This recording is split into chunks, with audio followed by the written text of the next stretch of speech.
Las opiniones y comentarios expresados en el siguiente espacio son exclusiva potestad de quienes lo emiten. Esta empresa televisora exime su responsabilidad o participación en los mismos.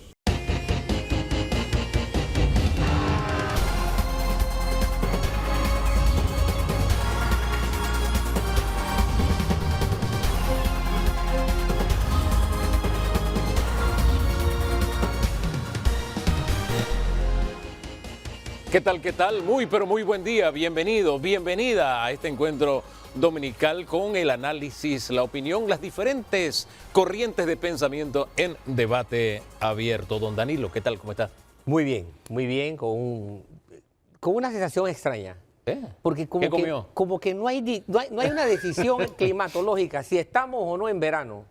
Ah, eso es lo que lo tiene así. Exacto, es una sensación extraña porque la conducta también está influenciada por el clima. No, totalmente de acuerdo. Y en Panamá la conducta del panameño cambia en verano. Yo estoy con el clima. Debiera cambiar. Nero, yo estoy con el clima de opinión respecto al tema caja de seguro social, porque tengo una ligera impresión. Mire, a veces yo escucho a mi esposa conversando con mi suegra y llevan como una hora conversando. Y después de una hora conversando, ella le dice, oye, yo te llamé por algo.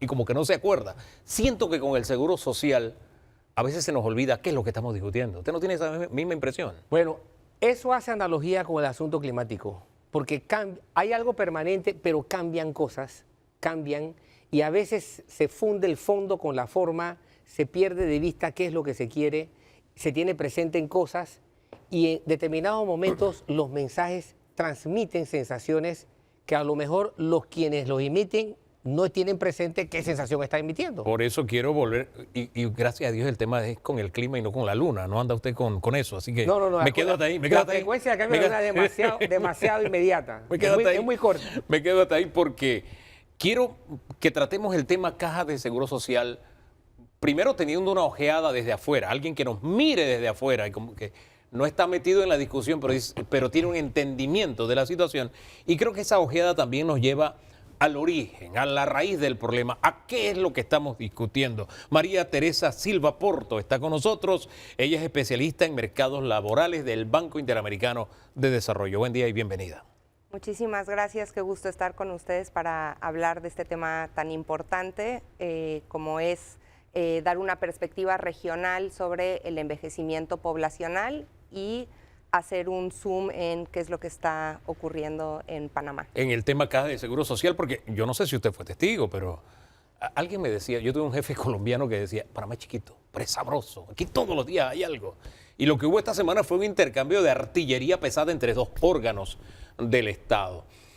Primero, ¿en qué medida usted siente que este choque así ayuda a entender lo que de pronto perdemos de vista, que es el problema de fondo? Es importante precisamente ver cuál es el objetivo de qué es lo que está percibiendo la reforma al sistema de invalidez, vejez y muerte, cuáles son precisamente los desafíos que están en el corazón del sistema de pensiones de Panamá, y con eso ver si las propuestas que se están discutiendo realmente dan una solución a esos desafíos que están sobre la mesa. ¿Qué es lo que está fallando en nuestro sistema? ¿Cuál es el principal problema que enfrentamos para entonces enfrentar lo que son las reformas al IBM, a la Caja de Seguro Social?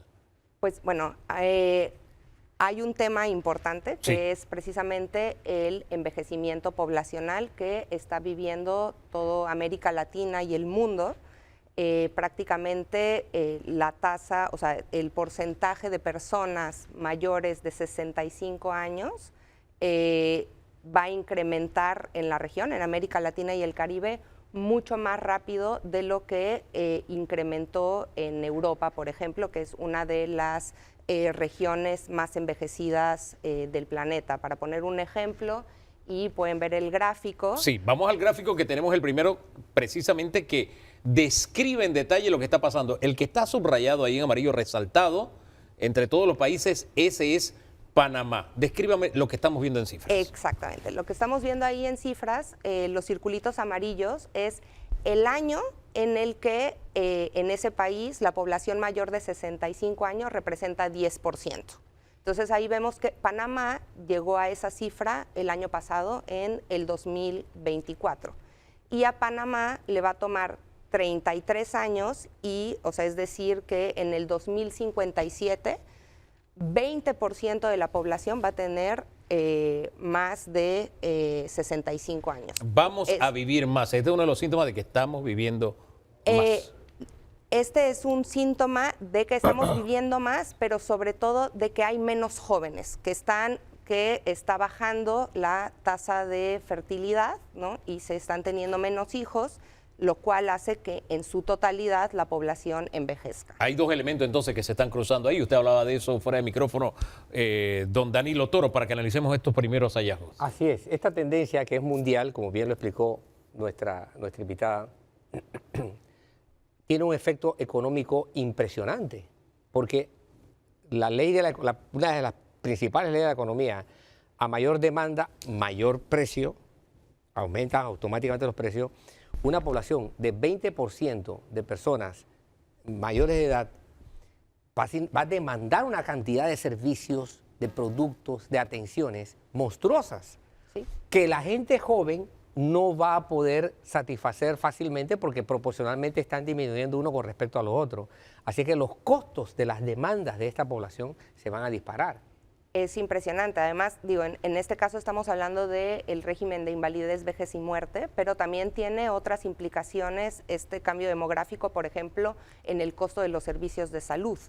Es mucho más cara la atención a personas adultas mayores que a jóvenes. Entonces también hay una implicación en los costos de salud y en los costos, por ejemplo, de servicios de dependencia, ¿no? Por ejemplo, cada vez más una población envejecida necesita servicios, por ejemplo, de personas que les ayuden a hacer actividades básicas como vestirse, ir de compras, y poco a poco se va a tener que hacer unos servicios de dependencia para la población y esto es algo adulta mayor. Que los jóvenes no tienen en su radar, sí, porque no se ven ni enfermos ni mayores de edad. Entonces, como no se imaginan a sí mismos en ese estado, no lo tienen presente. Y es un tema que debe estar en el tapete por una razón. Y vamos ahí entonces a la siguiente gráfica. Si quieres, Sí. ¿puedo hacer Sí, ¿te puedo por favor. una disculpa? Adelante, que usted es la Porque invitada. lo que ven en la otra gráfica, Sí, la de la esa derecha. es la de la derecha, Sí. que ese es un tema bien Sí. interesante. Quizá no es tanto el caso de Panamá, pero lo que están viendo en esa gráfica es el PIB per cápita, Sí. ¿no? Y entonces el PIB per cápita que tenían los países de altos ingresos cuando tenían 10% de su población mayor a 65 años y el PIB per cápita que tenían cuando alcanzaron el 20%, y ahí vemos que los países de altos ingresos tenían un PIB per cápita mucho mayor al promedio de la región. Entonces, ¿qué es lo que eso significa? Que nosotros en la región envejecimos antes de volvernos ricos. Y eso también tiene unas implicaciones. Ahora bien, en el caso de Panamá... A eso iba. En el caso de Panamá tenemos... Panamá se parece más a los desafíos de los países de altos ingresos, porque Panamá tiene un PIB per cápita mucho mayor al promedio de la región, pero eso también implica responsabilidades de cómo prepararse como lo están haciendo los países de altos ingresos. Y ese detalle opera en contra nuestra por una razón simple, y lo hemos discutido en esta mesa un montón de veces. La distribución de la riqueza, Panamá está entre los países de peor distribución de la riqueza. Sí, un Producto Interno Bruto, pero altísimo, altos ingresos, pero no toda la población está tratada con algún nivel de equidad. Hay grupos vulnerables que sacarlos de ese, no hemos logrado como sociedad sacarlos de ese esquema de vulnerabilidad. Ahora vamos a la siguiente gráfica, porque se ha hablado mucho de las esperanzas de vida, que es una buena noticia. ¿Sí? Que vivamos más años. Vamos a explicar la siguiente gráfica.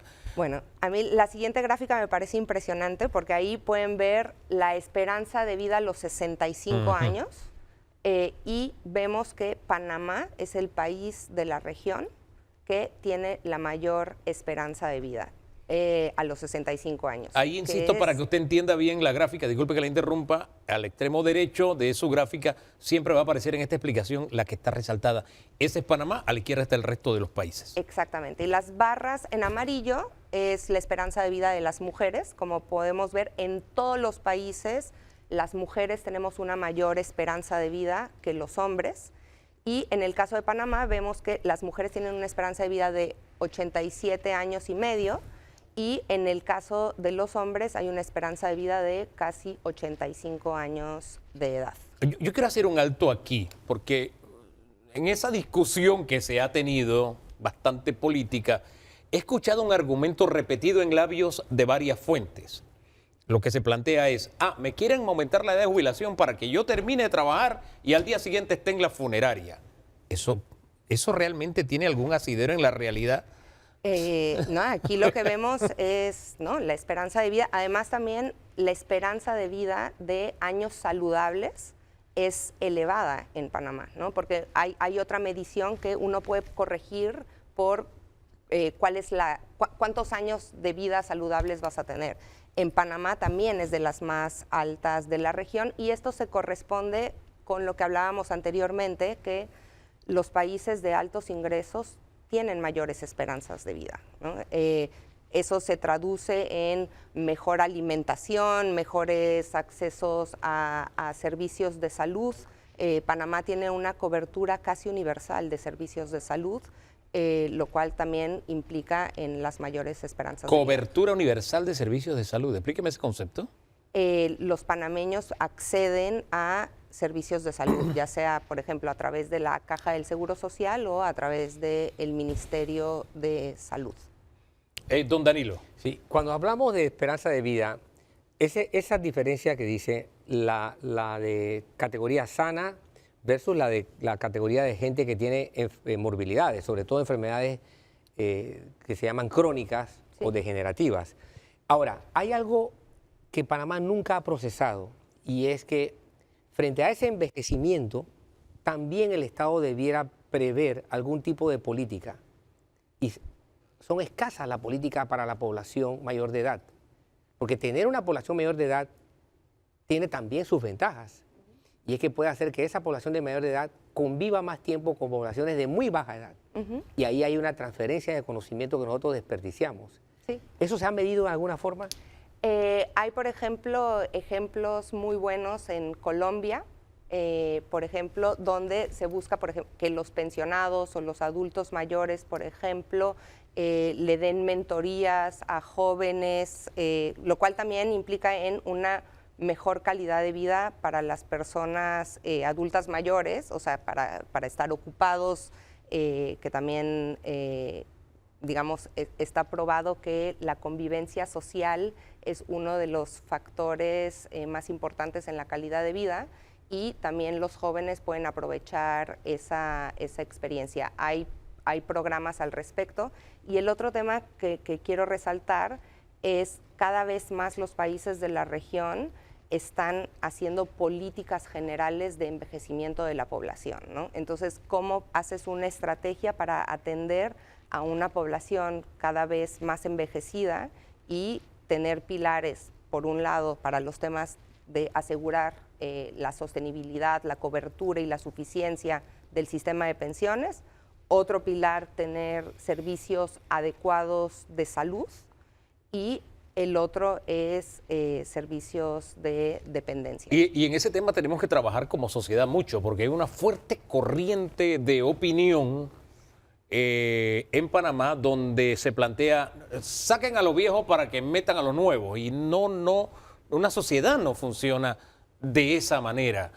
Hay un conocimiento acumulado, hay una experiencia generacional que sirve de apoyo para la que viene. De hecho, Hugo, ¿sí? usted particularmente me puede dar razón. Yo llevo 2 décadas pregonando, haciendo docencia sobre, desde el punto de vista formativo, sí, cuál es el personaje más importante, cuál ha sido históricamente el personaje más importante en el hogar panameño. Y por los estudios que he estado involucrado, sale a relucir la abuela como personaje central. Hombre, imagínense, mi tía abuela que estuvo cumpliendo el viernes 100 años, lo dice todo allá en Santa Cruz. Pero bueno, ahora ahora estamos llegando ya a lo espeso del chicheme. Las esperanzas de vida vamos a fusionarlo con otro elemento, el financiamiento de las pensiones. Hay culturas donde la gente se prepara para su retiro a lo largo de su vida. En Latinoamérica no necesariamente lo vemos de esa forma. Hay algunas corrientes que dicen, bueno, cuando yo llego ahí, alguien me la tiene que cubrir. Yo pongo algo, pero alguien me tiene que cubrir la diferencia. Son 2 corrientes de pensamiento y de escuelas distintas. Pero vamos a lo que dicen las cifras. Ahí tenemos la siguiente gráfica. En el siguiente gráfico lo que estamos viendo es que la elevada esperanza de vida con las actuales edades de retiro implican que Panamá es el país de la región en donde más años se financia una pensión. Y también lo pueden ver en el extremo derecho de la gráfica, y esto es, bueno, si yo me jubilo como mujer a los 57 años y yo me jubilo como hombre a los 62, bueno, pues en el caso de las mujeres, en promedio, obviamente esta es una estimación promedio, yo voy a vivir con mi pensión 30 años y medio, y como hombre voy a vivir alrededor de 23 años con mi pensión. Entonces ahí vemos que está totalmente en el extremo derecho. Y para poner un ejemplo de qué implica eso, ¿no? Actualmente, por ejemplo, en el sistema de pensiones de Panamá, uno cotiza 20 años, ¿no? Tiene que tener cuotas por 20 años, uno cotiza 13.5% del salario, y pues ahí si sacamos cifras, por ejemplo, en el caso de las mujeres, esto implica una diferencia importante, ¿no? Yo coticé por 20 años y voy a vivir con mi pensión 30 años y medio. Además, que el otro punto es, yo coticé por mi pensión 13.5 de mi salario, ¿no?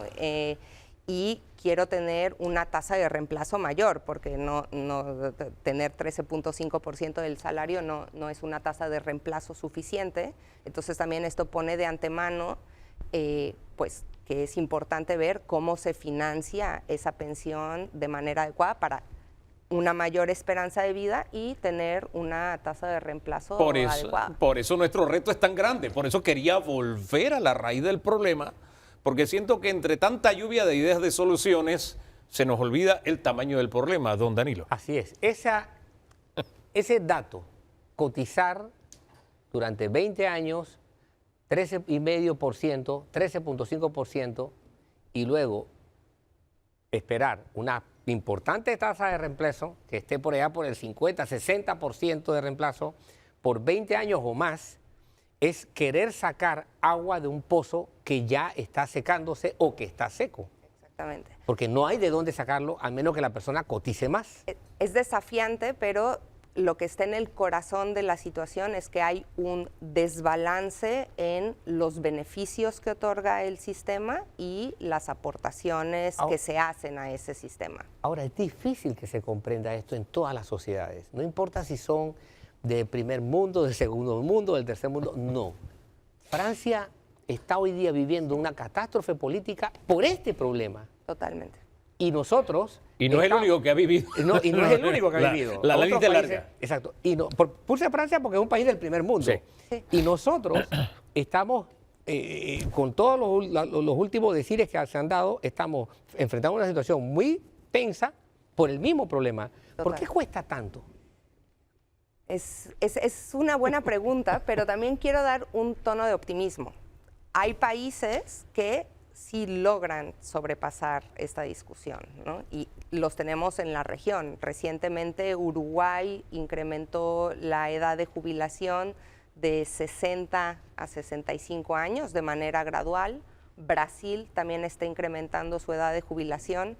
Entonces, yo creo que al final los ciudadanos y podemos llegar a entender este desafío que estamos viendo de alguna manera lo tenemos que cubrir, este descalce entre los beneficios que esperamos recibir y el tiempo que esperamos aportar. Por eso es su aporte, y utilizando precisamente el mismo verbo, su aporte, es importante en este momento porque no podemos perder de vista el tamaño del problema al que le estamos buscando solución. Y hay un elemento adicional, y es la cobertura que en Panamá está por encima de la regional en cuanto al porcentaje de pensión. Para que le expliquemos, ahí estamos a medianía de la tabla. Exactamente. Ahí lo que estamos viendo en la mitad de la tabla es la barra azul, es el total de población mayor de 65 años que tiene una pensión. Una pensión ya sea contributiva, las pensiones contributivas son las pensiones, por ejemplo, en el caso de Panamá, de la Caja del Seguro Social, que yo estuve aportando y recibo una pensión. y las pensiones no contributivas, que puede ser para los trabajadores o las personas de bajos ingresos o informales, que en el caso de Panamá, por ejemplo, actualmente se llama 120 a los 65. Entonces la barra está sumando ambos y vemos que estas son cifras de 2019 para ese comparativo. Vemos que más del 80% de las personas adultas mayores de Panamá recibían una pensión. Ahora, quiero hacer un énfasis aquí. Si uno ve cifras más recientes de Panamá, por ejemplo, de 2022, uno ve que la cobertura ha caído y actualmente está, este 80% actualmente está alrededor del 70%, que es decir, 30% de los adultos mayores no reciben una pensión. Ni de 120 a los 70 ni de la Caja de Seguro Social. Exactamente. Y ahí quiero explicar qué está detrás de esa caída en la cobertura, y hay dos temas importantes. Por un lado, es que la formalidad laboral ha venido cayendo. Entonces, el número de personas que cotizan a la Caja del Seguro Social ha venido cayendo durante los últimos 10 años y ha caído en 10 puntos porcentuales, que 10 puntos porcentuales es mucho. Es mucho. Quiere decir, antes más de la mitad de los trabajadores cotizaban a la Caja y ahora menos de la mitad de los trabajadores están cotizando a la Caja. La reforma lo que ha planteado es la obligatoriedad, entonces, sea usted formal o informal, para llenar ese espacio que ha crecido después de la pandemia de una forma abrumadora, y lo hemos explicado acá. Hay más información que usted nos ha traído que se nos va a quedar en el tintero. Por ejemplo, la situación de vulnerabilidad de los ingresos. Las mujeres son las más afectadas en este renglón, e igualmente la tasa de reemplazo, que Panamá también está más abajo de la medianía aquí en la región. Se nos queda en el tintero porque el tiempo se nos acabó y no tenemos para más, pero vamos a poner la última gráfica porque ahí está el código para que usted pueda acceder y tener toda la información mientras usted nos da una reflexión de cierre respecto a lo que usted nos ha traído esta mañana. Y usted aprovecha que ya está el código en pantalla para que descargue toda la información, esta y otra adicional, ¿cierto? Muchísimas gracias, qué gusto estar con ustedes aquí. Para los televidentes pueden descargar la publicación. Sí me gustaría hacer énfasis en que lo que está en juego con la reforma de pensiones de Panamá actualmente es importante. Hay que tener de vista precisamente este envejecimiento de la población, este desbalance que existe entre las aportaciones y los beneficios del sistema, pero también poner en el corazón el tema precisamente de que hay alrededor de 30% de panameños que hoy no reciben una pensión.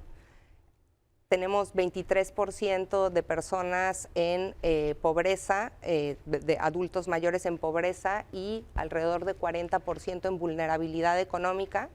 Y la propuesta de reforma busca atender de cierta manera estos desafíos, ampliando la cobertura, ampliando la protección económica para la vejez y introduciendo medidas que permitan balancear precisamente de manera responsable este desbalance entre beneficios y aportaciones. Fíjese que nos quedamos en el origen del problema para volver a la raíz, para entender que el reto es grande.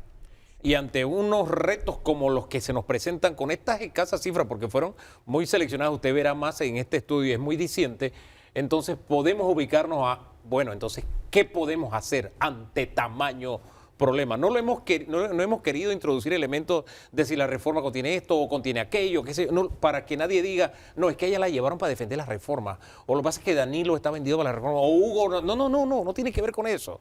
Tiene que ver con que miremos las cifras, miremos la realidad, que lo que estamos enfrentando es colosal, y colosal es el esfuerzo que tenemos que hacer como país para enfrentar una crisis como esta. Gracias por acompañarnos, María Teresa. Muchísimas gracias por la invitación, un gusto estar con ustedes. Ahora vamos a la otra parte donde el discurso da para más, que es el discurso político. Usted allí de pronto dice, me gusta esta frase y se enamora de ella. A veces muchas de esas frases no tienen asidero en las cifras, en la realidad, pero es el discurso político y el debate en el que nos encontramos y forma parte del sistema en el que nos desenvolvemos. No es un sistema perfecto, pero es el mejor que tenemos, la democracia. Regresamos en breve.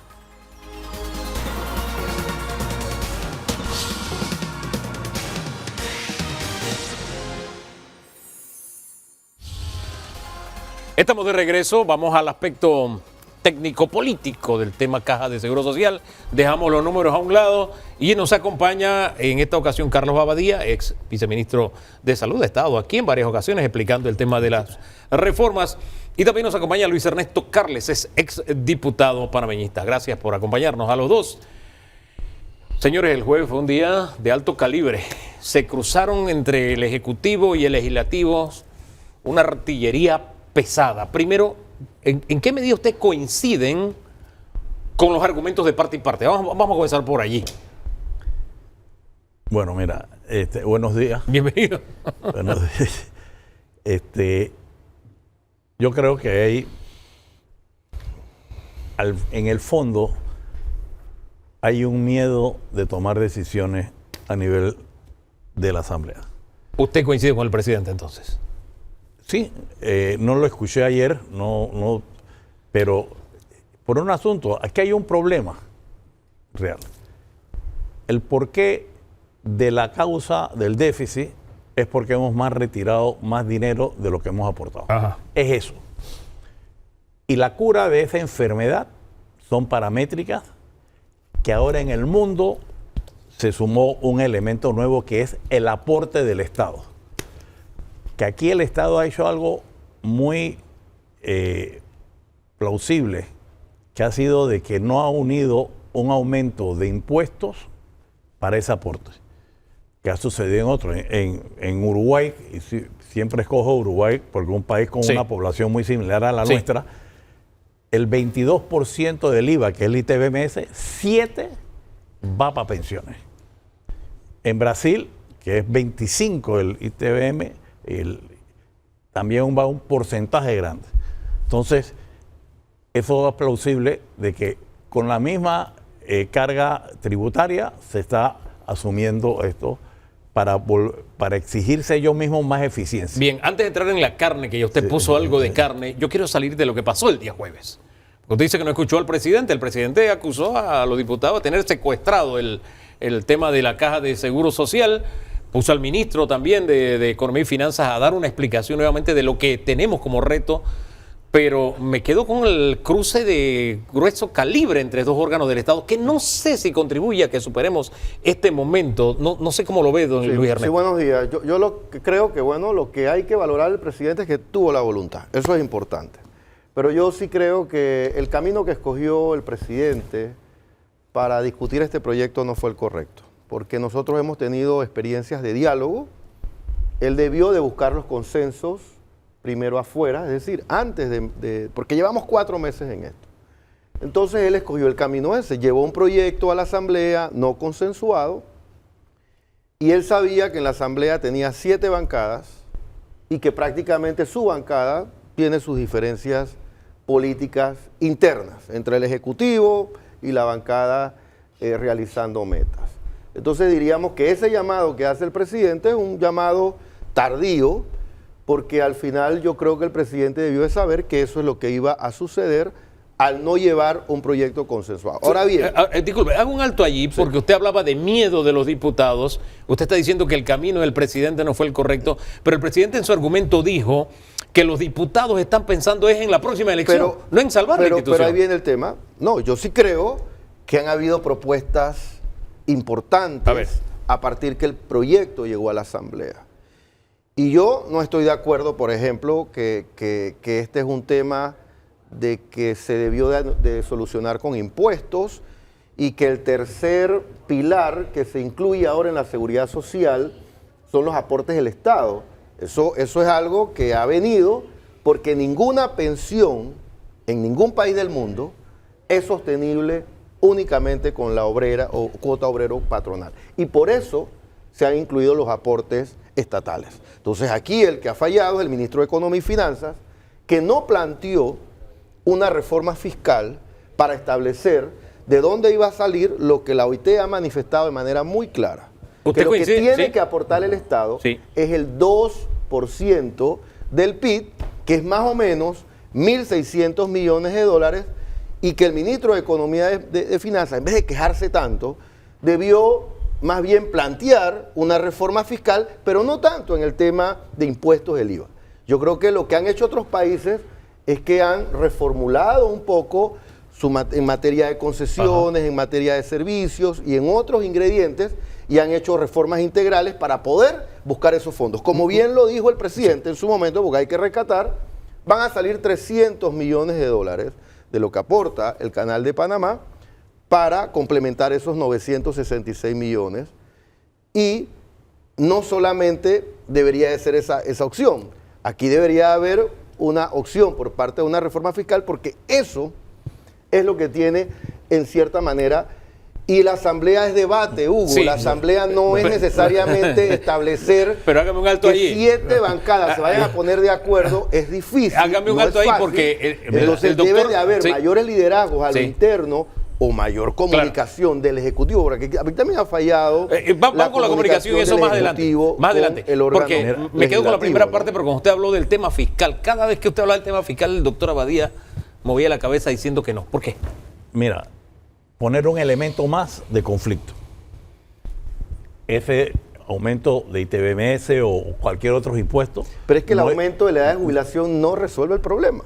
Eso no va a resolver el problema. Yo no he dicho que vaya a resolver el problema. Es un elemento que lo necesitamos. Igual que la cuota, el tercer elemento paramétrico, que es el tiempo de cotización, no se tocó en ese aspecto. Y tiene el elemento del aporte del Estado, que coincido contigo. Es necesario ahora por todo el problema demográfico que vive el mundo, que esa es la causa de esto. Lo que no puedo estar de acuerdo de que era muy fácil y era un conflicto más, voy a aumentar impuestos para llegar a ese 2% del PIB. Yo creo que no era justo porque estás haciendo pagar a los 4,5 millones de panameños por los 300,000. Pero yo no estoy hablando de impuestos a los 4 millones de panameños. Aquí hay que hacer reformas fiscales yo creo, Carles, que algunos sectores de la economía que tienen demasiadas exoneraciones y demasiadas excepciones. Pero eso y no logramos entonces eso no te lleva aterrizar a los sobre un 1.600 aporte, millones de dólares. Pero es lo que recomienda la OIT. Ok. 2% del PIB. Yo no discuto eso. Lo que creo que a nosotros lo que nos ha faltado es esta situación que tomó la decisión tomó el gobierno de dar aportes mayores sin aumentar la carga fiscal, lo obliga a ser más eficiente en la recaudación. Ahí es que nosotros tenemos que plantearle al gobierno para que sea más eficiente en ese sentido.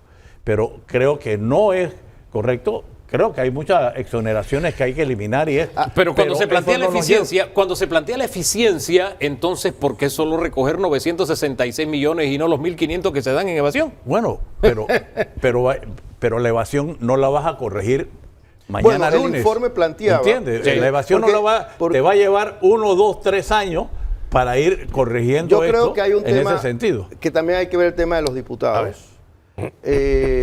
Y ahí voy, porque no es nada más el tema de ser crítico con el tema del Ejecutivo, sino que los diputados han implementado en su derecho y en su libertad legislativa de proponer un sinnúmero de propuestas que ya suman más de 200 propuestas, cuando en el fondo lo que el proyecto de ley, a entender de muchos críticos que han jugado una posición importante, son quizás 4 elementos fundamentales. Determinar si va a haber o no va a haber aumento en edad de jubilación. Determinar el incremento de la cuota obrero patronal por parte de los patronos. Determinar una buena administración financiera, porque no puede ser que tú tengas reservas de 6.000, 7.000 millones de dólares y no tengas una rentabilidad financiera como tienen otros fondos en el sector privado. Y el ingrediente del aporte del Estado, que es importante, ese tercer pilar fundamental, porque la seguridad social es como el Estado, en el presupuesto general del Estado, determina que los niños, por ejemplo, tienen que ser parte del presupuesto general del Estado. Las universidades públicas son parte del presupuesto general del Estado porque hay que darle seguridad de educación a los jóvenes. Entonces, las personas que tienen el derecho a retirarse, también el Estado tiene que poder aportar. Esa es como la filosofía en el derecho de la seguridad social nueva, moderna. Sí, pero como que no lo han entendido, algunos planteamientos que dicen que por qué el Estado tiene que aportar, oye, de 14 países en América Latina, hay países que aportan el 14%, 12%. Nosotros aportamos 0.57% del PIB. ¿Por qué no podemos hacer un sacrificio fiscal? Y ahí es que debe estar el ministro de Economía y Finanzas. El ministro de Economía y Finanzas debería de estar proponiendo una modificación general sobre algunos aportes o algunos temas muy puntuales a sectores de la economía que tienen un sinnúmero de secciones, o como bien dijo Hugo, cobrar esa mora que alcanza a veces, o Hugo, los bienes en desuso que tiene la Caja del Seguro Social son más de 6.000 millones de dólares. ¿Y por qué no se entra en un sentido de comercialización o una figura de empresa pública o de administración pública privada con esos bienes en desuso? Carles vuelve a que el tiene tema la es Caja el del Seguro origen de la Social. propuesta del Ejecutivo. Mira, estamos de acuerdo que el Estado tiene que aportar. Y eso ha pasado en todos los... Lo que no estamos de acuerdo es de que se grave nuevos impuestos, porque por más disminuya subsidios que hay que disminuir, no vas a conseguir esa cantidad de ¿Sí dinero. se consigue? ¿Sí se consigue? Y no la vas a conseguir mañana. Mañana lunes no lo vas a conseguir. Lo vas a conseguir en 1, 2, 3 años. Y se necesita para mañana lunes, dice Y lo usted. necesitas para mañana lunes. O sea, entendamos... Pero aumentando la edad de jubilación vas a cobrar ese incremento dentro de 7 años. Tampoco sí, lo vas a conseguir mañana. Pero yo como odontólogo, cuando me lleva un paciente a mí, yo tenía con un dolor, que el dolor es de IBM, tenía que saber la causa del dolor para poder dar el tratamiento correcto. No se ha querido poner la causa porque ha hecho muy rum político en ese sentido. Entonces, yo no he dicho que solo sean las paramétricas. No, en ningún momento he dicho eso. Es un elemento importante en esto. Como la quimio y la radioterapia al paciente. Tiene que alimentarlo bien después y darle fortaleza en esto. Es todo un conjunto de cosas. No quitar una y poner otra por la presión política o politiquera en ese aspecto. Don Danilo Toro. Mi lectura es que, dado el talante con el que se presentó el presidente el día jueves y luego el ministro de Economía y Finanzas, hay un grado de frustración y enojo en el Ejecutivo por cómo se ha comportado el Legislativo, y que el Legislativo a su vez no está conforme con lo que ha presentado el Ejecutivo. Esa es mi lectura a la luz de lo que ocurrió en la exposición del Ejecutivo el jueves. Ahora bien, yo creo que se desprenden algunas cosas que deben ponerse sobre la lista de qué es lo propio, lo que conviene y qué no.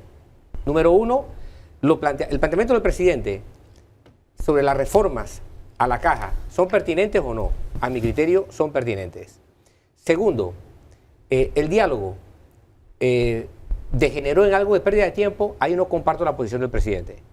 Creo que lo invertido en la Asamblea era justo y necesario. ¿Por qué? Porque precisamente había fracasado el diálogo convocado por Cortizo en el Ejecutivo y luego pasó al Legislativo, y allí también fracasó cuando era Cristiano Adames presidente de la Asamblea. Entonces, quedaba pendiente un proceso de diálogo y le quedaba precisamente a la Asamblea. Si no se hubiera dado, esa gente hubiera ido a la calle. Así que ese es tiempo bien invertido a mi criterio, ahí difiero. Pero el punto a radicar aquí es, ¿puede salvarse o no la propuesta presidencial con las fuerzas del Legislativo tal como están? Yo estoy totalmente de acuerdo contigo de que es pertinente, y eso yo creo que hay que defenderlo. Todos tenemos que ser Panamá y propiciar a que se den las reformas a la ley orgánica, a la ley 51. Pero lo que se ha fallado, y lo vuelvo a decir muchas veces, es el método. Porque el método, como muy bien tú has relatado, tú no puedes debatir un proyecto con 500 personas. Y después tampoco puedes debatir un proyecto con 71 diputados y 7 bancadas al mismo tiempo. Entonces, ¿qué es lo que a mi criterio ha hecho falta? Ha hecho falta liderazgo dentro de esas bancadas, establecer quiénes son los que van a intervenir, no tanto como comisión de trabajo, sino lo que tú conoces. Nosotros ratificamos el convenio 144 de la OIT, que es de consultas tripartitas, ¿Qué es lo que tú conoces cuando hay mesas grandes y mesas chicas?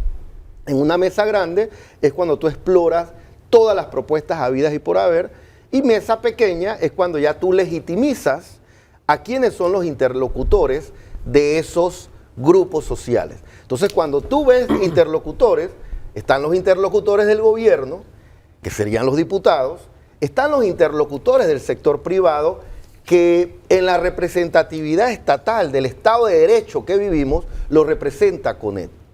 Y del lado de los trabajadores dentro, porque está en el artículo 1066, Sí. lo representa CONUSI y CONATO. Entonces, esos interlocutores sociales, tú los juntas y haces un checklist. Y vas viendo de los 200 artículos, o 100, ¿cuántos artículos son de los? Cantidad de artículos, que yo creo que superan los 200 artículos, el proyecto de ley 163, entonces tú estableces efectivamente cuáles son los puntos que nos alejan y cuáles son los puntos que nos acercan. Y al final vamos a llegar a la conclusión que lo que nos aleja es si se va a aumentar o no se va a aumentar la edad de jubilación. La administración de los fondos que sea rentable y establecer un pilar social financiero por parte del Estado. ¿Cómo vamos a crear ese pilar social financiero del Estado? Eso le toca a usted, señor Chacma. Usted es el que tiene que definir de esa cantidad de sectores económicos. Hay unos que pagan mucho y reciben poco, y hay otros que tienen grandes aportes o ganancias y pagan menos. Entonces, eso es lo que le toca a él, y ahí es donde quizás él no quiere moverse en eso, porque empiezan a mover intereses, pero no puede ser que pensemos nada más en el IVA o pensemos en el aumento de la edad de jubilación. Los países han determinado que aumentando la edad de jubilación no se sostienen las pensiones, sino se sostienen con un pilar financiero por parte del Estado. Y yo creo que, don Danilo, eso es lo que debería estar en este momento la Asamblea. Ahora, fíjense que haciendo un checklist nada más difiero y ojalá empujando a que ese proyecto se pueda aprobar. Creo que son todos los elementos. Sí. No quito aquí para poner acá, no. Todos los elementos. Más eficiencia en el Estado, sin tener que tocar ningún tipo de impuesto. Las medidas paramétricas, mejores inversiones en las instalaciones del Seguro Social, que no estoy de acuerdo de venderlas, creo que hay que ponerlas a producir en esto. Todo ese conjunto es que vamos a llevar, no quita uno y poner otro. Que queremos alguna transición en esto, es más dolorosa, porque si los 3 gobiernos anteriores hubieran planteado estas cosas y lo hubieran podido hacer. Pero ya no se hizo. No se hizo. Ya, Sí, pero el problema es que ese fumador, si se hubiera dejado fumar hace 15 años, no tuviera el cáncer que tiene hoy. No lo hizo.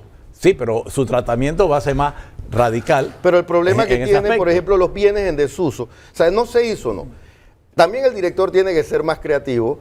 Tú tienes Chama y San Carlos, una gran cantidad de espacio de playa. ¿Quién es el dueño? La Caja del Seguro Social. Y eso está, ¿qué están esperando? Que eso se invada, que eso entre a algún tema de riesgo social y que entonces el Estado lo pierda. Entonces hay que empezar a ser más creativo. Y yo siento que el proyecto de ley presentado, el 163, como vino del Ejecutivo, fue como el más cómodo o el más fácil.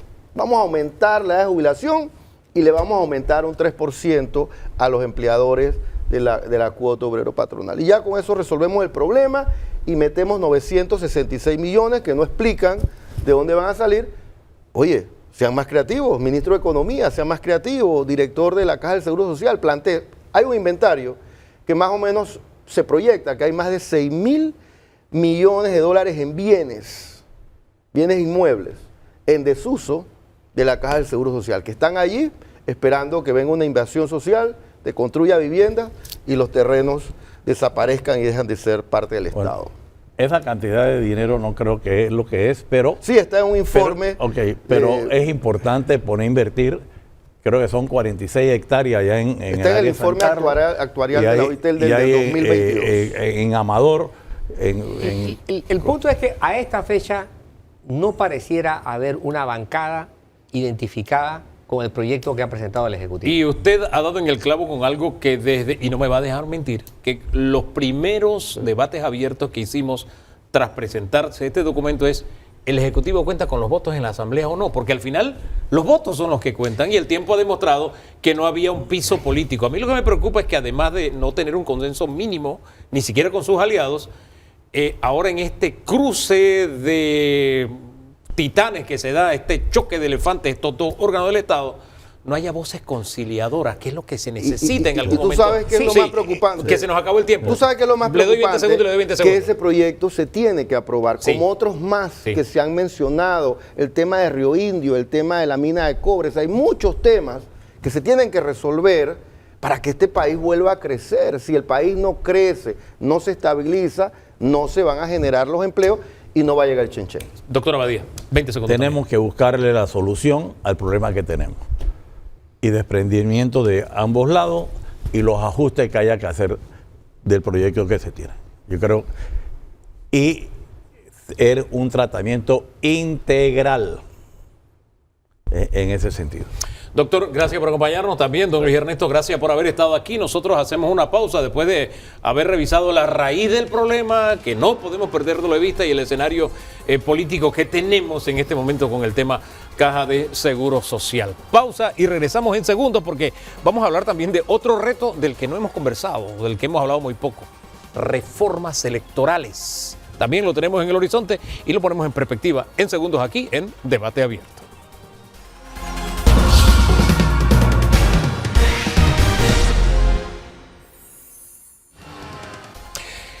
Reto que tenemos, extrañamente estamos en enero y todavía no se ha anunciado, a menos que esté equivocado, fecha de instalación de la Comisión de Reformas Electorales. Javier Ordinola nos acompaña, él es experto en estos temas, bienvenido. Mire que ahora que voy a abordar el tema me quedo así como en el aire porque, corríjame, de pronto yo estoy equivocado. Después de las elecciones, el siguiente enero comenzamos el año instalando una Comisión de Reformas Electorales. Esa ha sido la tradición. Pero no hay una fecha, o sí la hay ya. Y si esa tradición de la que estoy hablando realmente es así.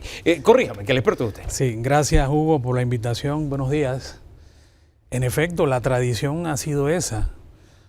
Pasado el proceso electoral, inmediatamente en enero del año siguiente de la elección se convoca a la Comisión Nacional de Reformas Electorales para hacer el análisis respectivo. Sin embargo, estamos a mitad del mes de enero y todavía no ha habido señales de esta convocatoria que debe hacer el Tribunal Electoral.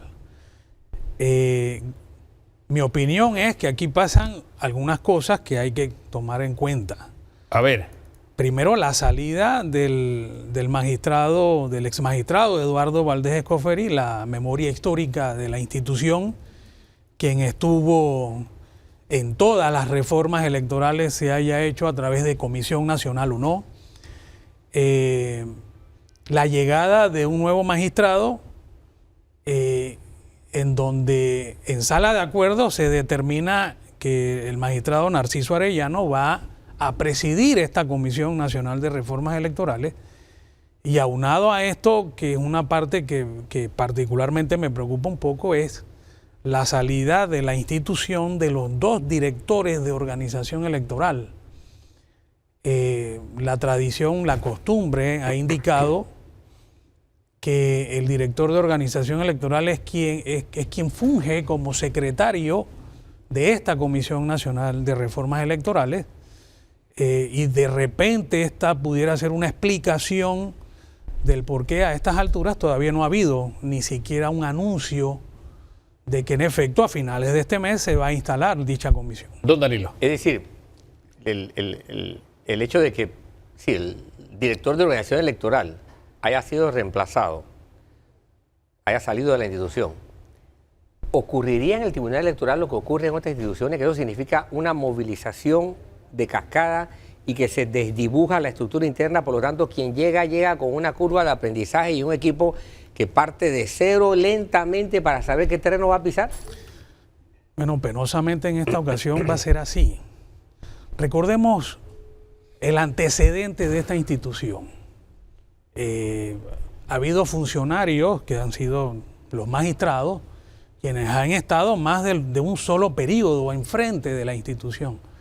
Eso ocurrió con los magistrados Denis Allen, que estuvo 20 años, con Erasmo Pinilla, que también estuvo 10 años, y Eduardo Valdés, quien fue compañero de todos los que han desfilado como magistrados en el Tribunal Electoral.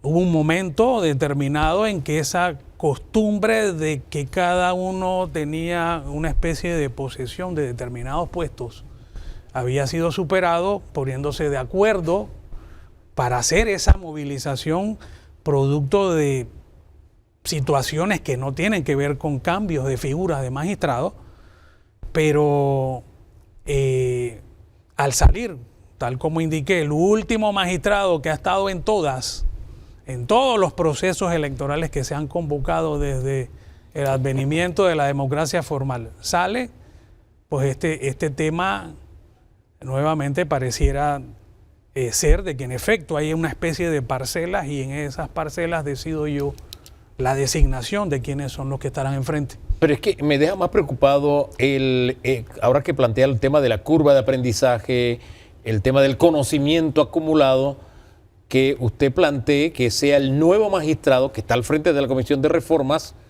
No sé, noté como una insinuación que no era el hombre para el cargo, o yo interpreto mal. No. Yo no he querido decir... Bien, entonces acláreme ese concepto, porque puede quedar en el aire y otros pueden haber leído lo que yo leí. Sí, fíjese,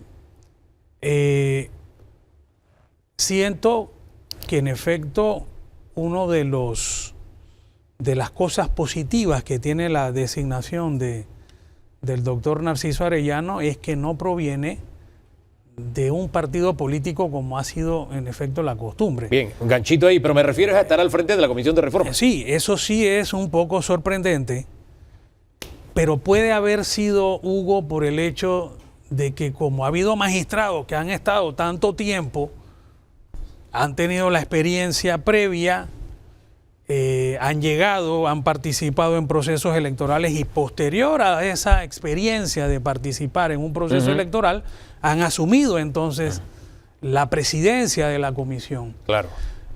Resulta un poco sorprendente en ese sentido de que sea el magistrado que recién está ingresando a la institución quien adquiera esa responsabilidad. Vio que no lo leí mal, pero ya eso es cuestión de forma, lo que hay alrededor, las arandelas. Vamos al fondo, porque incluso el presidente habló del tema de que había cosas que corregir para que no se repitieran. Por ejemplo, el tema de los circuitos plurinominales, esto del voto a plancha, que según el presidente benefició a los independientes, aunque era la misma norma también para los partidos. Ese tema, ¿cómo cree usted que debe manejarlo? Mire, hay un cúmulo de situaciones que se presentaron en la última elección y sobre todo con la postulación presidencial. Claro. Por primera vez, una vez admitidas las postulaciones, en firme las postulaciones, declaran a un candidato o se pretende declarar a un candidato inhabilitado y por no cumplir un requisito constitucional, pues no podía participar en la elección. Pero ¿qué ocurre? No existía el mecanismo adecuado en la ley electoral para atender esta situación en particular, que era una situación novedosa. No, y además de novedosa y el vacío que usted señala, se llevó hasta el extremo. Recuerda que el pronunciamiento se dio a los últimos días. Estaba en vilo, va a ser, no va a ser candidato. El señor Molino será el candidato. En fin, nos mantuvo en vilo hasta casi al final. Esta situación, Hugo, plantea de que una de las cosas que debemos revisar inicialmente es el procedimiento adecuado para esta situación, porque hoy este proceso fue un candidato que por una condena quedó inhabilitado. Pero hay otras situaciones que pudieran devenir, por ahí se insinuó que había otro candidato que había adquirido otra nacionalidad y al no ser panameño por nacimiento también lo hubiese inhabilitado. Y esto también es preocupante porque ya lo habíamos vivido con el caso de un alcalde. Correcto. Acuérdense que se le hizo una ley a la medida después. Es correcto. O sea, se legisló a posteriori. Entonces, esas dos correcciones, ¿qué otra usted pondría sobre el tapete? Digo, ya que tocaste, Hugo, el tema de lo que planteó el presidente del voto plancha, yo debo decir que en efecto hay que hacer una revisión de nuestro sistema electoral para escoger diputados en circuitos plurinominales. El mismo Juan Diego Vázquez, lo recuerdo perfectamente bien, dijo y explicó que tuvieron que jugar con las reglas existentes, que él critica, que él criticaba y que al jugar con las reglas existentes que él criticaba, eso le beneficiaba. O sea, él ratifica que esa es una regla. Le terminó beneficiando, pero la regla era para los dos. La regla era válida para los dos. Lo que dice el exdiputado Vázquez no deja de tener razón.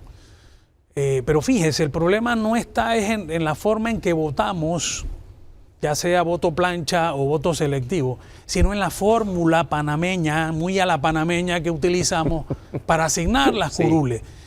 El problema está ahí, la distorsión de los votos obtenidos en circuitos electorales plurinominales y la composición de la Asamblea está en la aplicación de la fórmula. En la comisión se llega a un consenso de un determinado mecanismo para hacer más efectiva la fórmula, pero a veces en la Asamblea se toman decisiones no necesariamente acordes con lo que se plantea en la Ellos comisión. tienen un abaco distinto para sumar y restar, eso es lo que pasa. Otro tema que debemos plantear es Pero antes de pasar a otro tema, sí. ¿Cómo hacemos para que en los plurinominales sea la máxima de la democracia? Un ciudadano, un voto, y que se cumpla con la representatividad, la proporcionalidad de la población. ¿Cómo lo logramos? ¿Cuál sería la mejor fórmula y para eliminar esta ecuación a la panameña que tenemos? Bueno, primero que todo hay que saber que el circuito electoral no es parte de la división política del Estado. Esta es una especie de ficción electoral para efectos de poder escoger a través de esa figura de circuito electoral a los diputados de la República. Ese sí es un aspecto constitucional, porque si al final determinamos de que los diputados deben ser provinciales o deben ser nacionales, debe haber una reforma constitucional. Pero sin reforma constitucional, ¿qué podemos hacer? Sin reforma constitucional podemos, por ejemplo, revisar la fórmula que aplicamos para las elecciones del 84 y las elecciones del 89. Es la misma fórmula del cociente electoral que tenemos, que hay 3 reglas a aplicar: el cociente electoral, el medio cociente electoral y el residuo. Pero ¿qué ocurre? ¿Qué es lo que está pasando? Que los mismos votos que sirven para adjudicar curul en la primera regla, que es el cociente electoral, no se restan. Y a la hora de adjudicar por residuo, siguen estando ahí. Entonces, el mecanismo utilizado en el 84 y el 89 fue restar. Pero hubo una reforma electoral en el año 90, 91, después de la invasión, Sí. que cambió esa resta. ¿Tenemos que volver a la resta entonces? Eso sería un tema aconsejable. Hay otra consideración también. A ver.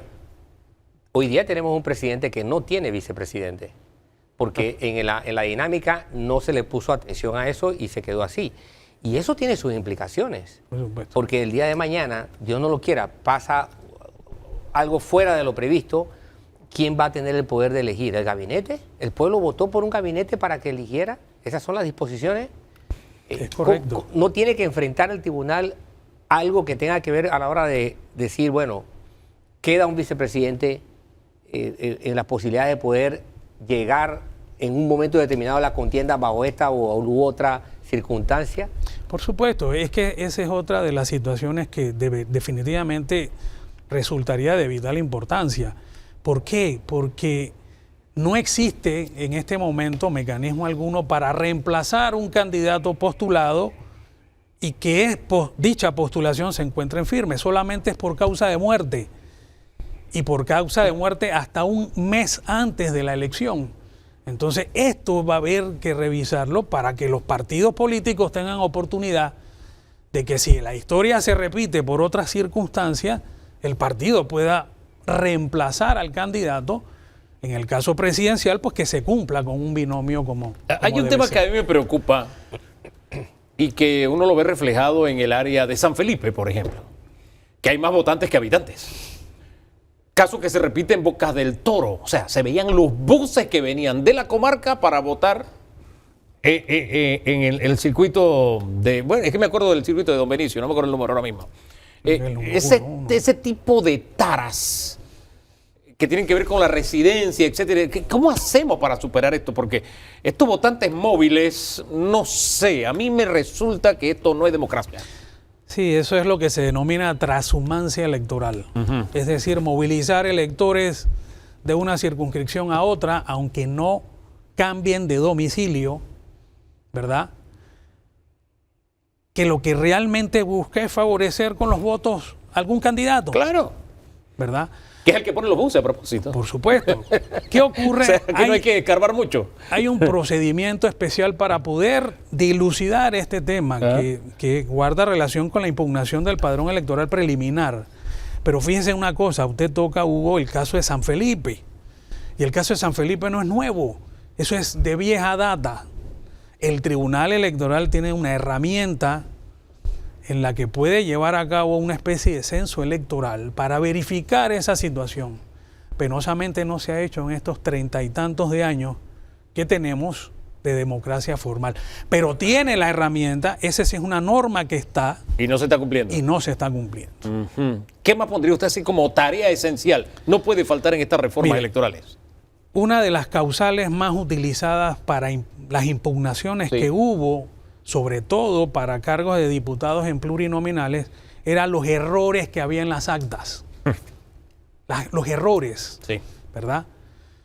Hombre, en el periodo pasado hubo un diputado, el diputado Leandro Ávila propuso la no quema de la papeleta. ¿Y por qué la no quema de la papeleta? Hombre, porque esta es la prueba fundamental del resultado de la elección. Y si una impugnación va dirigida a errores en las actas, en la suma, en la resta, hombre, verifiquemos la papeleta de votación y dispongamos lo que realmente está sucediendo y se toman las decisiones que haya que tomar. Hay muchos to-dos. Aquí a vuelo de pájaro hemos puesto algunas sobre la mesa que tienen que enfrentar. Hombre, quedan muchas más. Yo no sé por qué siento que la Fiscalía Electoral debe jugar el papel que una fiscalía debe tener. Y creo que es limitada. Sus alas está maniatada por el propio código, pero lo dejaremos para otra próxima ocasión. Sonrío y como que me dio la razón. Pero es que lo vivimos elección a elección y cada día está más atada y menos acción tiene. Entonces no hay justicia electoral si no tenemos una fiscalía que actúe como fiscalía, medianamente como una fiscalía. Gracias por acompañarnos y vamos a seguir abordando este tema, así que lo tendremos en una próxima ocasión. En segundos regresamos porque vamos a hablar de un tema que es permanente acá. Discriminación. ¿Hay o no en Panamá? En segundos.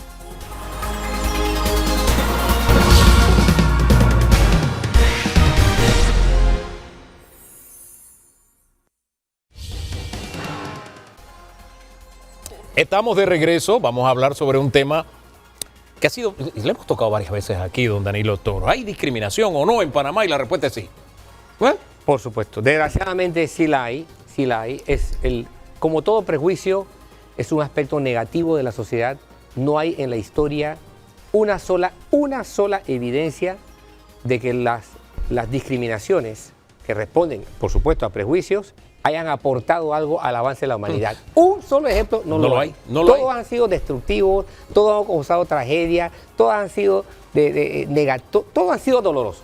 Entrar en calificativos hacia una persona por su color de piel, por su género, por su inclinación sexual, por la religión que practica, porque cree en Dios o no cree en Dios, eso es la peor, eso nos saca de la calificación de humanos, porque todos somos seres humanos. Ninguno puede ser excluido de esa calificación. Hemos traído el tema porque de alguna manera el desfile de las 1000 polleras dejó un debate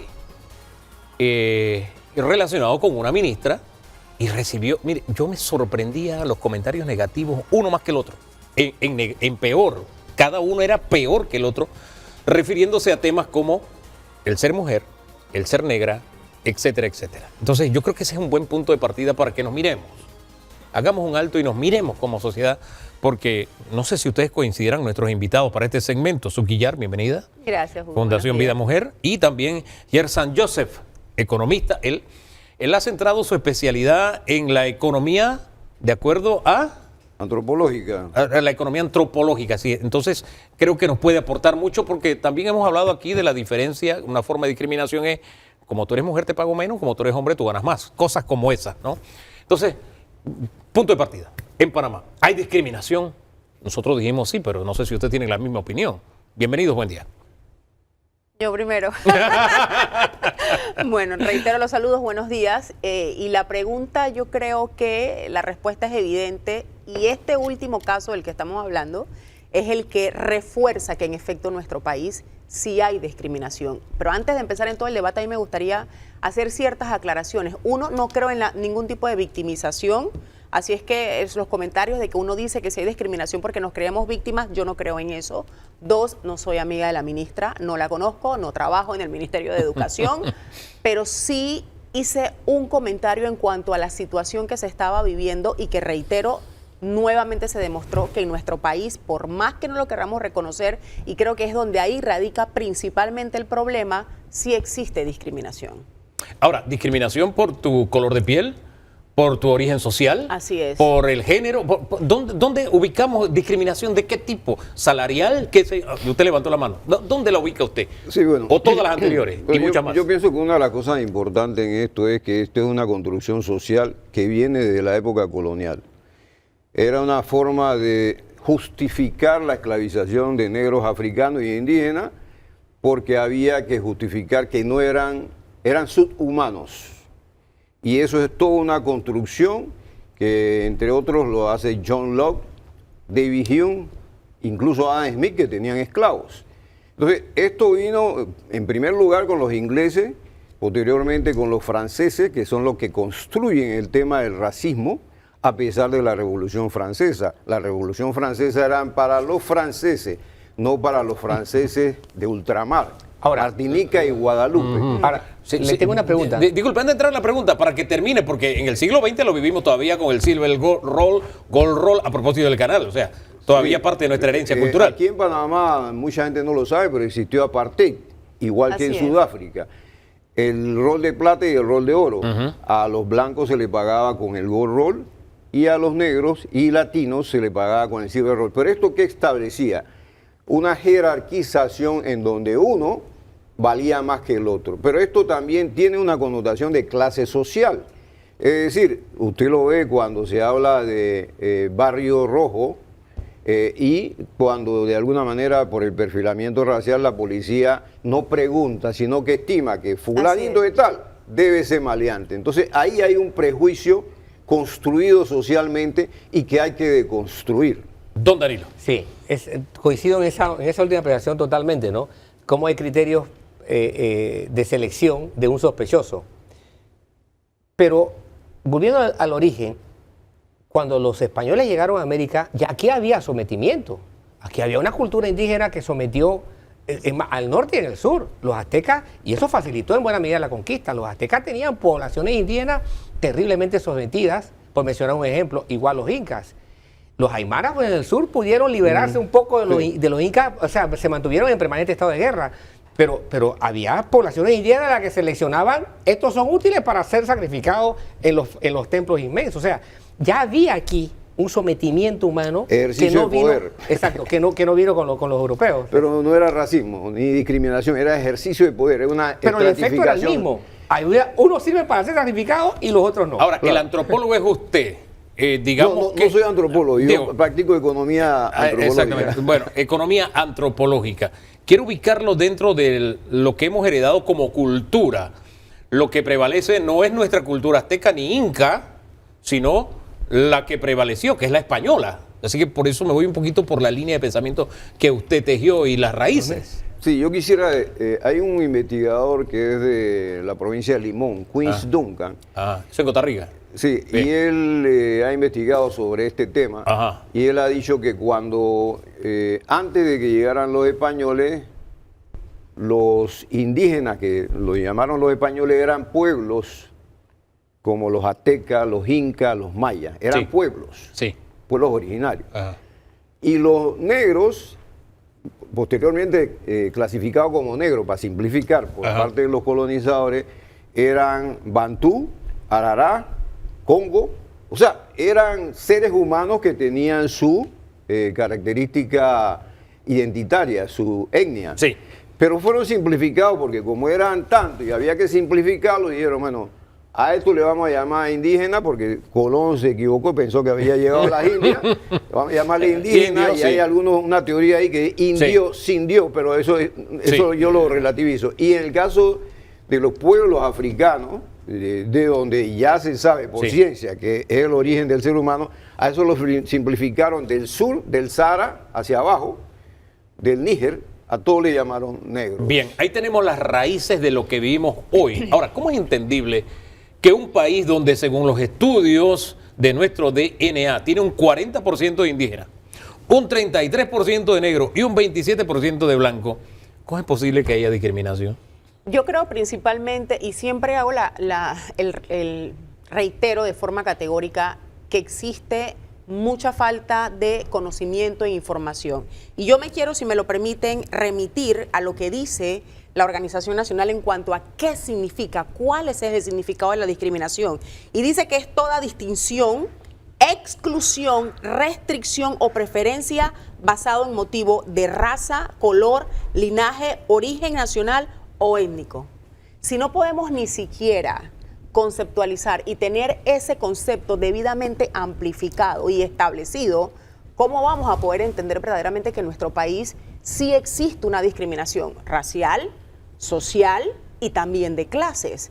Aquí la realidad es que, y es lo que me preocupa, siempre digo, la República de Panamá, el Estado panameño, signatario de muchos convenios. Tenemos normativa que busca regular o que buscaba regular la figura de la no discriminación, pero la realidad en nuestro país es otra.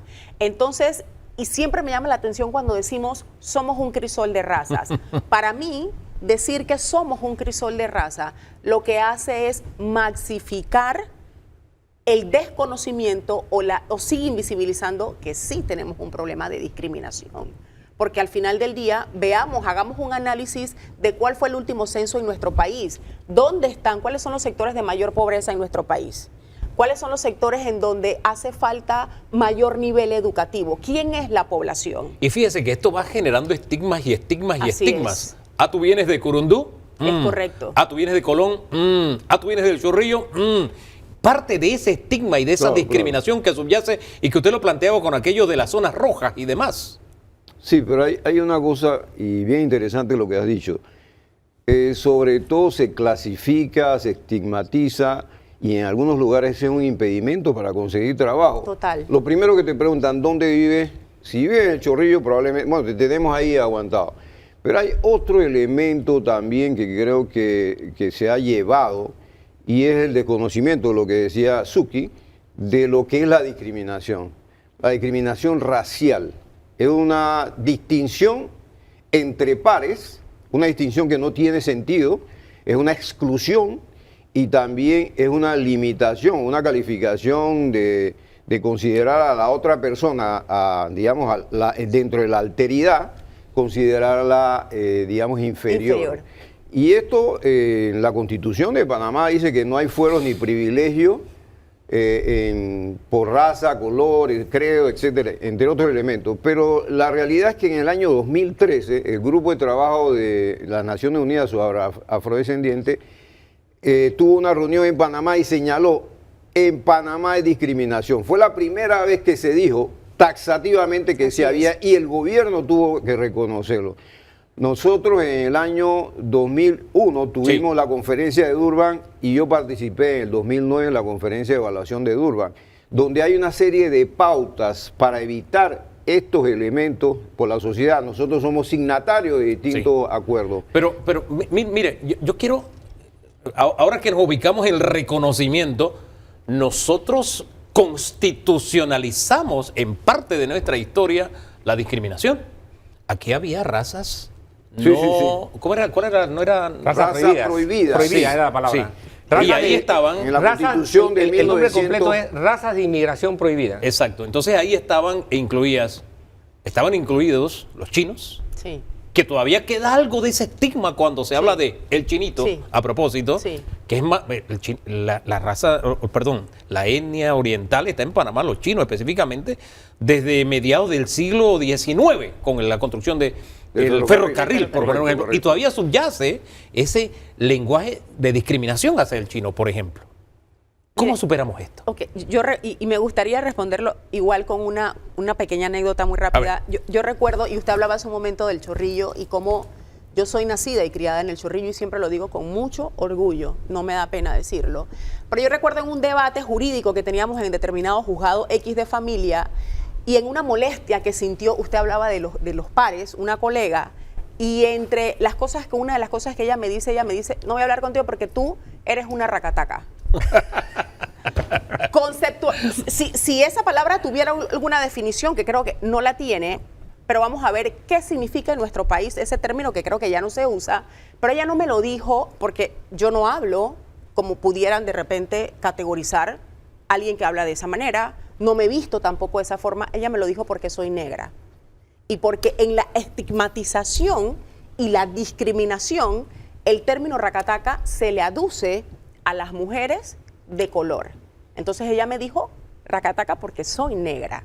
Entonces, y para ella eso no era nada, es normal. Y estoy hablando, y vuelvo y digo, sin ánimo de victimizarse, porque yo más orgullosa de ser negra y mujer no me puedo sentir, una mujer blanca de un nivel socioeconómico alto, lo que hizo fue discriminar.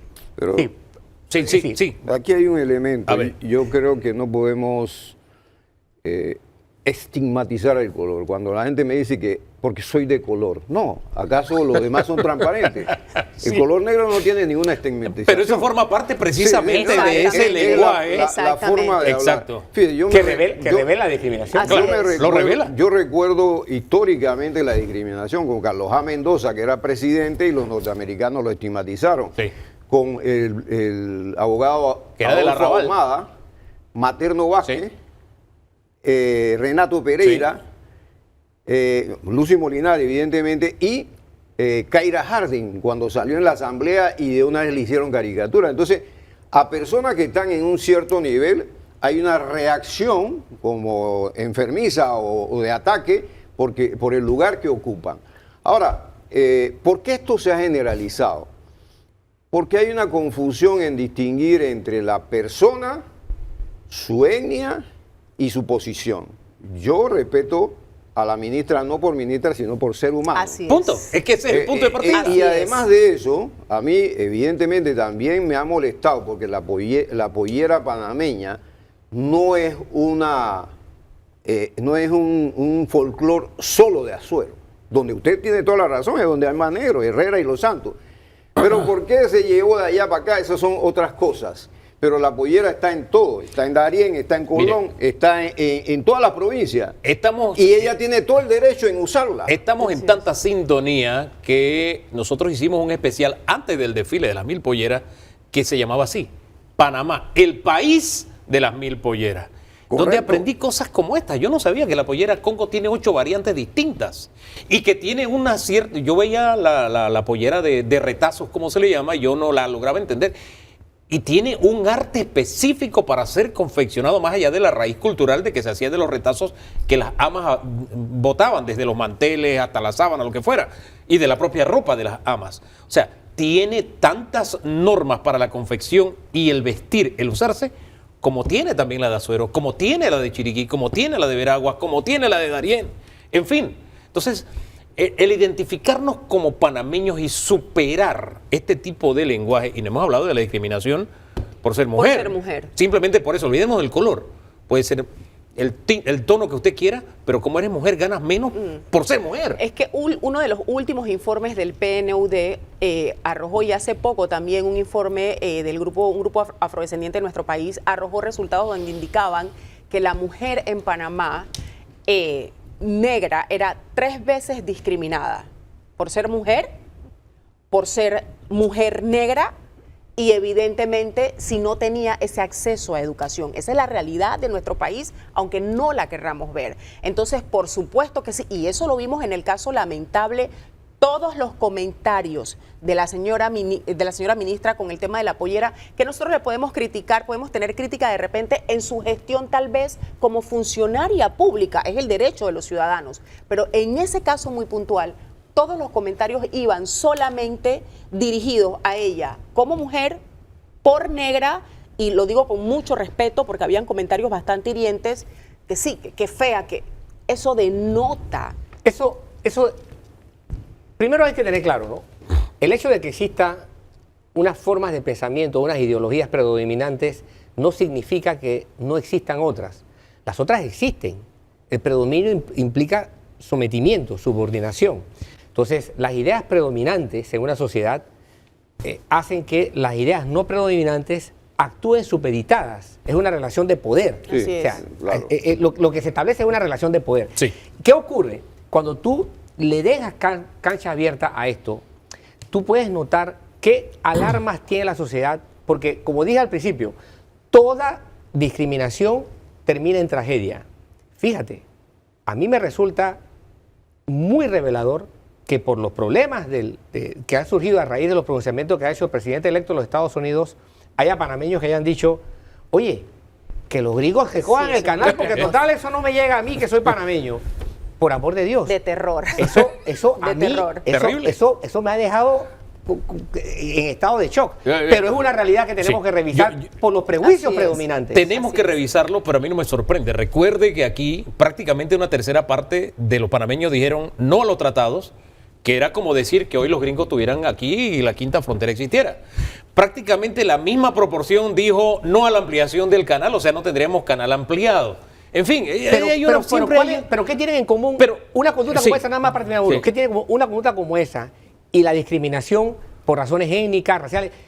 Educación. Así Epa, es. por eso iba. Así es. Educación Así y es. educación. Por eso Así iba es. entonces a lo que quiero plantear para cerrar y que cada uno tenga la oportunidad de que, bueno, ya sabiendo que, mire, tomamos el tema de la ministra como la fiebre, ¿verdad? Perdón, como la sábana, Como pero el ahí no está motivo. la fiebre, sí. Así es. La fiebre está abajo y la sociedad es la que está enferma. ¿Qué podemos hacer? Ya don Danilo plantea, educación, educación, educación. ¿Qué hacemos en el día a día, cada uno de nosotros, para superar esto? Porque hace un par de años nada más aquí había una corriente que decía, ¡fuera los venezolanos!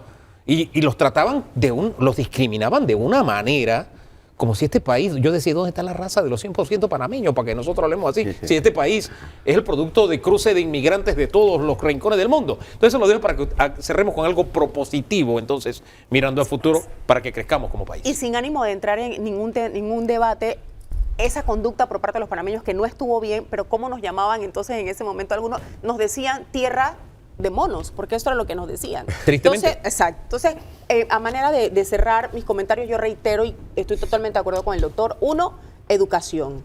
No podemos seguir desconociendo la realidad del aporte de nosotros, los afrodescendientes, como cultura a nuestro país.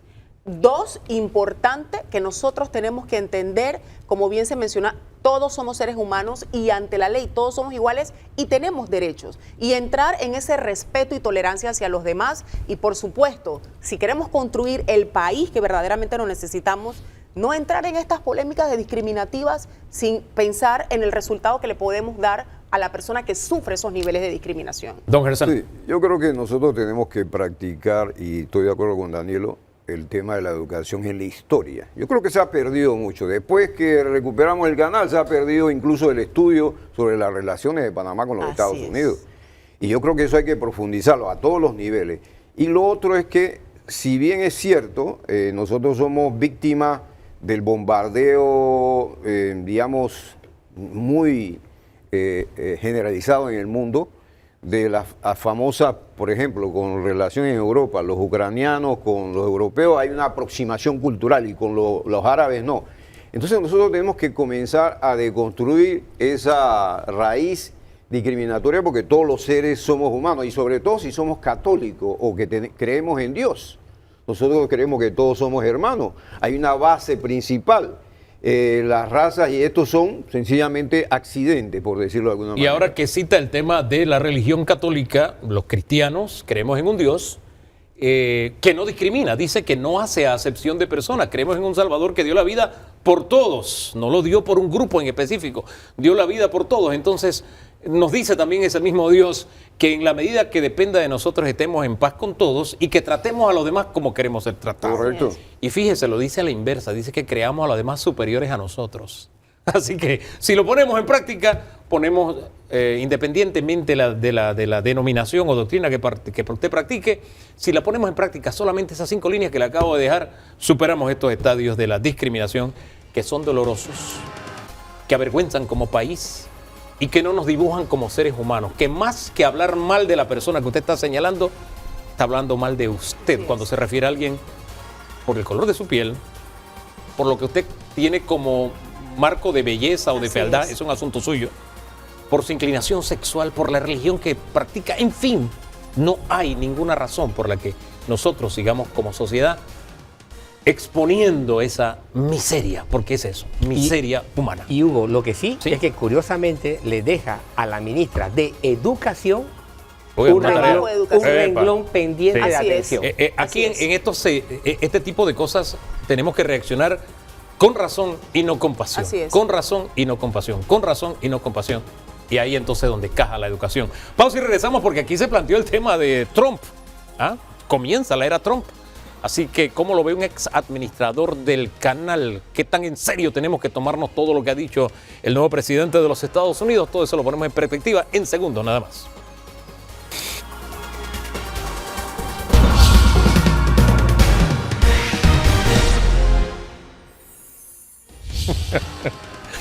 Estamos de regreso, último segmento. Mañana comienza la era Trump. Ha puesto nuestra relación Panamá-Estados Unidos centrados en el asunto canal. Un ex administrador del canal nos acompaña, Jorge Luis Quijano. Buen día, bienvenido. Muchas gracias, Hugo. ¿Cómo enfrentar esta nueva era? Comencemos por ahí. ¿Cómo agarramos este trompo con la uña? A propósito de Trump. Bueno, mira, yo creo que hay que tener mucho cuidado con los mensajes que está mandando. Es un mensaje extremo, en particular la parte de una posible acción militar para retomarse el canal. ¿Usted no la ve como posible? ¿No la ve en el horizonte? Yo francamente no creo que eso vaya ni siquiera a progresar. Y viendo lo que dijo Blinken ayer, pues yo creo que estamos claros de que definitivamente el presidente electo, que en 2 días va a ser presidente de los Estados Unidos, tiene que también ceñirse por las leyes que tiene su país y los tratados que ha firmado su país. Así que el tratado de neutralidad, que es el que está vigente en este momento, es claro, el canal de Panamá únicamente lo administrará Panamá. Sin embargo, a propósito de ley, a mí me dejó pensando mucho lo que dijo la señora embajadora saliente cuando conversó con Atenógenes. Ella dijo que sí, el tratado es ley entre los dos países, hasta que no haya una nueva ley. Y hay un proyecto de ley en el tapete para la recompra, lo cual regiría para los Estados Unidos nuestra relación bilateral. ¿Usted no lo ve así? ¿No le preocupa? Yo no creo que esa ley vaya a pasar. Además que como dices tú, es una ley para negociar. Y es más, él ha hecho algunas aclaraciones de que es una ley que le da 180 días al presidente para ver cómo puede negociar una compra del canal de Panamá. Y yo lo dije en otra entrevista en otro lado, donde dije, el día que alguien en Panamá, panameño, comience ni siquiera a hablar sobre ese tema, lo linchan. O sea, Panamá pasó 96 años con la situación de Estados Unidos construyendo su canal y luego 86 años adicionales aquí, perdimos vidas y demás. Yo pienso que en verdad es una jugada de Trump, como siempre, de tirar alto, porque él tiene otras cosas que quiere negociar. ¿Qué otras cosas serían? Pero antes de eso, mire, eso de que lo linchan, yo no me lo tomaría tan a pecho, porque a mí no se me olvida que prácticamente una tercera parte de la población dijo, hey, no amplíen el canal, o sea, tendríamos el canal viejo nada más. Lo que eso significaría. Y que incluso para los tratados Torrijos-Carter hubo gente que dijo, hey, no voten sí. Es decir, tendríamos zona del canal todavía si le hubieran hecho caso. O sea, si hay panameños que ven con buenos ojos, hombre, usted lo ve en las redes sociales que dicen que venga Trump, usted lo decía hace un rato, que venga Trump porque a mí el canal no me beneficia, usted lo ve en las redes sociales. O sea, no es que lo van a linchar, hay gente que piensa así, aunque parece increíble. Pero también hay un 70-80% que piensa como los demás, como nosotros. Yo creo que aquí estamos jugándonos el país y no podemos simplemente darle la espalda a que sí tenemos un tratado, sí tenemos una posición legal internacional.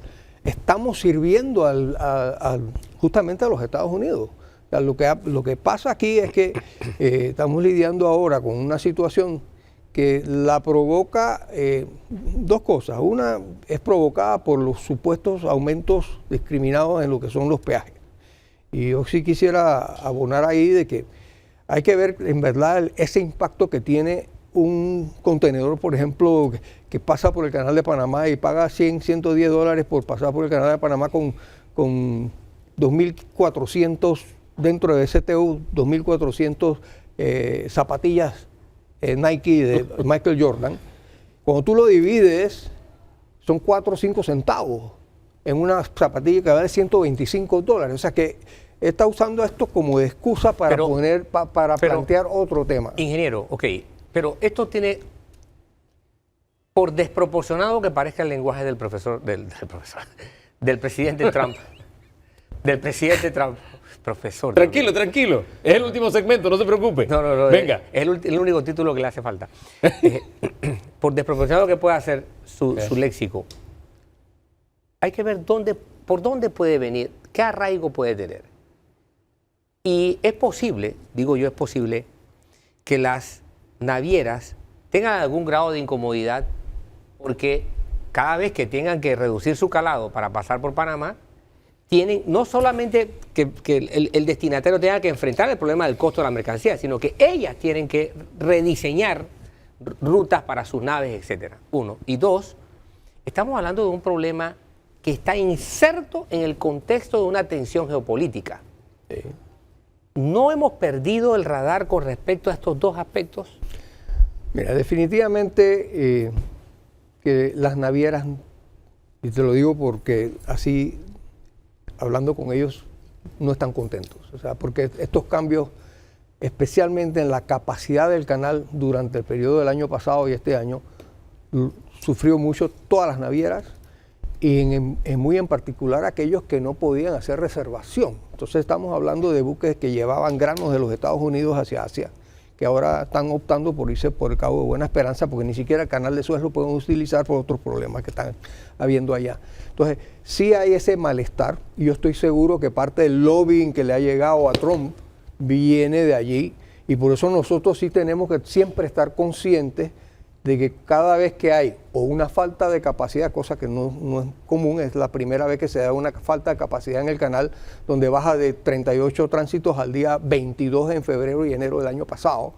Eso tuvo un gran impacto en todo el mundo. O sea, un disruption, o sea, fue una acción disruptiva para todo el mundo. Entonces, tenemos que estar conscientes y por eso hay que hacer planes. ¿Y por qué estamos allí? Es porque no tenemos más agua. Y aquí yo veo que se habla de todas cosas y el problema del agua no se resuelve. Ahí cae la segunda pregunta. Si el presidente Molino decidiera hoy, a esta hora de la mañana, si es que no lo ha decidido antes, que va el proyecto de Río Indio, ese proyecto no va a estar antes de que su periodo tal vez termine. Tienes toda la razón. Y además, sin que no tengamos ninguna garantía de que en el año 25, 26, 27, 28, 29 tengamos que enfrentar otra vez año seco. Pero además, lo que la ACP ha planteado enfoca su interés en uno de 5 ríos que históricamente han sido estudiados por la propia ACP y por los Estados Unidos cuando administraba el canal. Y además, como tercer elemento para entender un poco la posición de Estados Unidos, está el hecho de que al final terminaron estudiando las alternativas, ¿quién? El Cuerpo de Ingenieros de los Estados Unidos.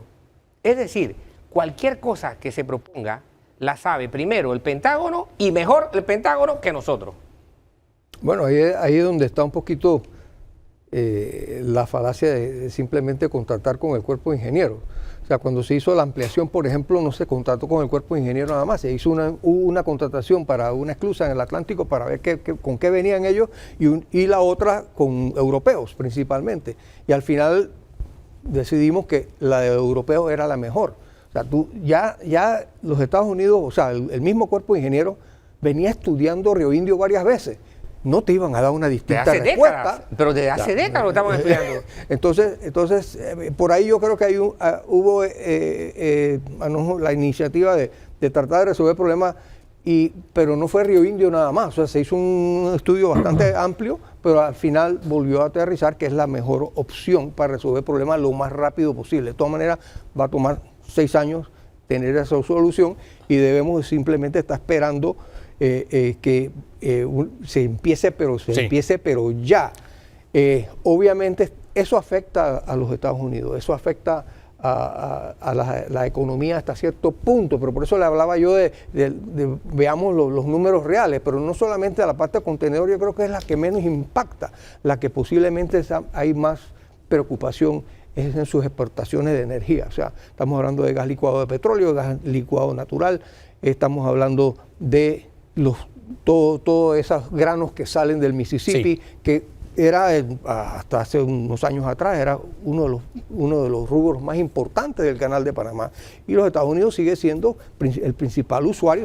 Más del 70% de lo que pasa por aquí va o viene de los Estados Unidos. Yo no quisiera seguir en esa línea de conversación porque, hombre, las argumentaciones que se han presentado están fundamentadas en falacias, que si no lo compramos por $1, ellos no lo dieron por $1 y cosas como estas. Yo quisiera ir a una realidad más concreta, y es qué tan en serio nos debemos tomar todo esto, porque el señor Rubio hablaba de la posibilidad del estrangulamiento del tránsito por el Canal de Panamá, y nosotros en nuestro acuerdo bilateral tenemos que ellos pueden intervenir si ellos ven en peligro el tránsito por el canal. Así que entonces estamos hablando de algo real y concreto que están diciéndonos que es una amenaza. ¿O usted no lo ve de esa manera? Obviamente, si nos montamos hacia atrás, 1998 y demás, yo recuerdo cuando el ingeniero alemán tuvo que, como administrador, ir a los Estados Unidos, porque estaba todos decían, todos los senadores, que los chinos estaban controlando el canal. Desde entonces, y que cómo es que le íbamos a revertir, estábamos hablando del 98, le íbamos a revertir a los panameños si ya los chinos estaban metidos ahí, porque estaba Ho Chi Minh Juan Poa encargado de los dos puertos terminales. En aquel entonces dijeron que eran mucho más puertos, pero eran nada más 2 puertos. Entonces, definitivamente que hay un tema con la participación china en Panamá, o sea, del gobierno chino en Panamá, desde que se dio la normalización de la relación diplomática, no ha sido como bienvenida por los Estados Unidos. Entonces, la relación, yo siempre lo he dicho, mira, la relación que nosotros tenemos con China ha sido comercial. Nosotros no aceptamos ni siquiera un financiamiento de China para ningún proyecto, justamente para que no pase lo que pasa en África o lo que ha pasado en Sri Lanka y demás. Entonces, yo creo que en eso sí estamos claros. Así que sí hay un pensamiento en la mente de Trump de que todavía existe una posibilidad de control de los chinos sobre el Canal de Panamá, pero eso no es cierto. Ahora bien, así de la forma en que se enfrentó por parte de la ACP, usted dice, el administrador del canal, el alemán Subieta, ¿qué se impone ahora? Que la ACP vaya al Senado, trate de dar la explicación panameña, lo tiene que hacer el gobierno panameño. ¿Quién tiene que asumir aquí un liderazgo? Porque no olvidemos, no perdamos de vista que Morgan Stanley ya pone como uno de los riesgos para nuestra economía las amenazas de Trump. Sí, eso yo pensaría que aunque el presidente electo todavía no ha tomado posesión, sí se debió haber enviado un par de personas o 3 personas para tener con el equipo de Trump entender qué es lo que se está buscando. Porque yo creo que ellos estarían, ahí por lo menos tú te llevarías en verdad, si en verdad están pensando de retomarse el canal o no. O sea, yo creo que en un cara a cara te da mucha información. Y yo sí creo que el país, bueno, me alegro de haber visto a Mulino decir que aquí esto va a seguir siendo panameño, pero también hay que explicarle al país, como bien decías tú al principio, hay aquellos que piensan que a lo mejor si vienen los gringos se salvó todo aquí en Panamá. Parte del problema es la corrupción que tenemos en nuestro país. Entonces, eso manda otra señal roja a todo el mundo y la gente se agarra de eso. Pero ojo, los efectos que ahora dice Morgan Stanley, en realidad se sintieron al día siguiente que habló Trump. Bloomberg publicó cómo habían quedado los valores del Canal de Panamá desfavorecidos al día. Eso duró 24 horas. Sí. O sea, el punto que yo quiero regresar, tú no lo quieres tocar, pero el punto que yo quiero ver es... Nos queda menos de un minuto. ¿Cuánto nosotros estamos dejando orificios para que las falacias, definición de falacia, aquello que tiene apariencia de verdad, puedan mantenerse en el aire sin que nosotros contestemos como país. Y trabajaron en la opinión pública estadounidense, que es el escenario a propósito. Hay que trabajar las dos cosas. A ver. En Panamá, a nuestra gente para que entiendan que esto no es cierto. Porque aquí hay yo hablo con cualquier persona y no entiende el Tratado de Neutralidad, que es bastante sencillo y es Sí. bien corto. Yo creo que hay que educar a nuestra gente para que entienda de que nosotros estamos bien parados en cuanto a la parte legal. A la legalidad. A la legalidad. Pero esta amenaza viniendo de alguien de ahí arriba, pues hay que tomarla en cuenta, ¿no? Así que yo sí creo que ahora le toca también al gobierno también tomar los pasos de hacer los contactos y decir, ven acá, esto es lo que hemos hablado y esto es lo que en verdad está detrás. Si es migración, que quiere poner un muro en el Darién, no sé, pero digo, hay que tratar de aclarar de este mago que te mueve esta mano acá y con la otra está tratando de hacer otra cosa, ¿no? Esa etapa comienza mañana, que toma posesión el señor Donald Trump en los Estados Unidos, y es la etapa que puso como punto de partida el presidente Mulino para enfrentar este tema. Gracias por acompañarnos. Gracias, Hugo. Gracias a Por la usted, don invitación. Danilo. Gracias, A ustedes Hugo. por la sintonía. Ya sabe, 3 de la tarde completo el programa en pantalla Eco y también disponible, como siempre, en nuestras plataformas. De aquí al próximo domingo hacemos el esfuerzo y nos seguimos regalando el mejor fin de semana de nuestras vidas. ¿Le parece? Bendiciones.